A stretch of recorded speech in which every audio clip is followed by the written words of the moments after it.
अस्सलाम वालेकुम students, physics ninth and unit number 6। आज हम स्टडी करेंगे about fossil fuels. Fossil fuels कौन से हैं? जैसे कि फॉसिल्स का मतलब क्या होता है? जो लोग बायो पढ़ते हैं ना, तो उन्होंने फॉसिल्स के बारे में पढ़ा होगा कि बायो की एक ब्रांच है जिसे पैलेंटोलॉजी कहा जाता है। तो उसमें हम फॉसिल्स को स्टडी करते हैं। However I am now teaching you physics, तो हम फिज़िक्स की बात करते हैं। तो फॉसिल्स एक्चुअली रिमेन्स होते हैं ओल्ड एनिमल्स के, एक्सटिंक्ट एनिमल्स के, जो अब ख़त्म हो चुके हैं। तो उनके जो रिमेन्स हैं ना, उनको हम फॉसिल्स कहते हैं।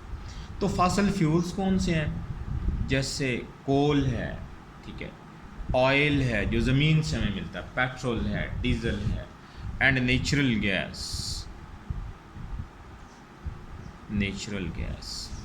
These are called fossil fuels, क्योंकि इनके बनने के बारे में ये थ्योरी है कि आज से लाखों खरबों साल पहले जो रिमेन्स थे एनिमल्स के एंड प्लांट्स के, वो बरी हो गए ज़मीन के अंदर। और फिर ज़मीन का टेम्परेचर भी उस वक्त बहुत ज़्यादा था, प्रेशर भी ज़्यादा था। तो उसने ये जो रिमेन्स थे एनिमल्स के और प्लांट्स के, तो इनको चेंज कर दिया फॉसिल फ्यूल्स में, जो कि आज हमें अवेलेबल है। एक्चुअली फॉसिल फ्यूल्स क्या होते हैं? They are hydrocarbons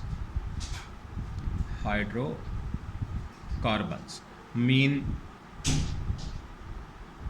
compounds of carbon and hydrogen. इनके अंदर कार्बन एंड हाइड्रोजन तो इनका एसेंशियल पार्ट होता है।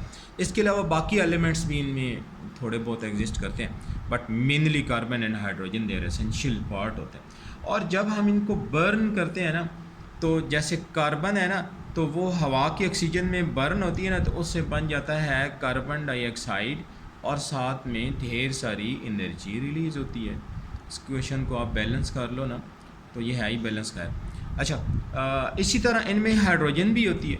हाइड्रोजन जब ऑक्सीजन की प्रेजेंस में बर्न करती है, तो इससे क्या बन जाता है? वाटर बन जाता है, और साथ में एनर्जी भी रिलीज़ होती है। ठीक है, सॉरी, इस एनर्जी को मैं थोड़ा अच्छा कर लूँ ताकि पता चले कि एनर्जी ही है, अदरवाइज एनर्जी नहीं रहेगी। ठीक है, तो यूँ वाटर भी बन जाता है। इस इक्वेशन को आप बैलेंस कर सकते हो यहाँ पे 2 लगा के, क्योंकि ओ के यहाँ पे 2 एटम है और यहाँ पे 2 लगाना पड़ेगा। तो ओवरऑल बहरहाल आप देखें ना, तो जैसे ये कार्बन है, जैसे ये हाइड्रोजन है, और ये ऑक्सीजन इसके साथ मिलती है, इसके दो A1 एंड 1 2 हो जाएंगे। तो इससे कार्बन डाइऑक्साइड और साथ में वाटर और साथ में एनर्जी रिलीज़ होती है। ठीक है, तो इस एनर्जी को जो है ना, हम अपने यूज़फुल पर्पसेस के लिए इस्तेमाल करते हैं। गाड़ियों में डालते हैं तो इस एनर्जी से गाड़ी का इंजन चलता है, घरों में जलाते हैं तो हमारा चूल्हा चलता है, जिससे हम कुकिंग का प्रोसेस करते हैं, फैक्ट्रियों में, इंडस्ट्रीज़ में ये एनर्जी यूज़ होती है, तो सो ऑन। तो ये कहलाए जी फॉसिल फ्यूल्स, जो कि आजकल हमारे काम आ रहे हैं। अच्छा, फॉसिल फ्यूल्स जो है ना, इनको कहा जाता है कि they are non renewable resources of energy. Non renewable resources of energy. इसका क्या मतलब है? नॉन रिन्यूएबल, जिन्हें रिन्यू ना किया जा सके, नए सिरे से ना बनाया जा सके, they are called non renewable resources of. क्योंकि ये फॉसिल फ्यूल्स, जैसे आपको शुरू में बताया था, बनने के लिए लाखों खरबों साल लगते हैं, तब जाकर ये ज़मीन के अंदर बनते हैं।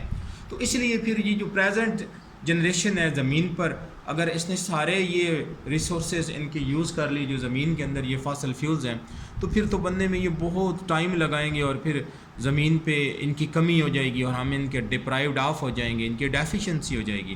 तो इसलिए कह रहे हैं कि ख़ुसूसन वो ममालिक जैसे कि पाकिस्तान है, ये जो अंडर डेवलप्ड कंट्रीज़ हैं, तो उनको ये चाहिए कि वो इन रिसोर्सेज को बड़ी एहतियात के साथ इस्तेमाल करें, क्योंकि ये अगर ख़त्म हो गए तो फिर ये नॉन रिन्यूएबल हैं और हमें जल्द मिलने वाले नहीं हैं। Very important question, several time board के पेपर में आया है कि why fossil fuels are called non renewable resources of energy. अच्छा, फिर फॉसिल फ्यूल से हमें कुछ हार्मफुल इफ़ेक्ट्स भी होते हैं, हम उनकी बात भी इसी लेक्चर में करते चलें। Harmful effects of fossil fuels.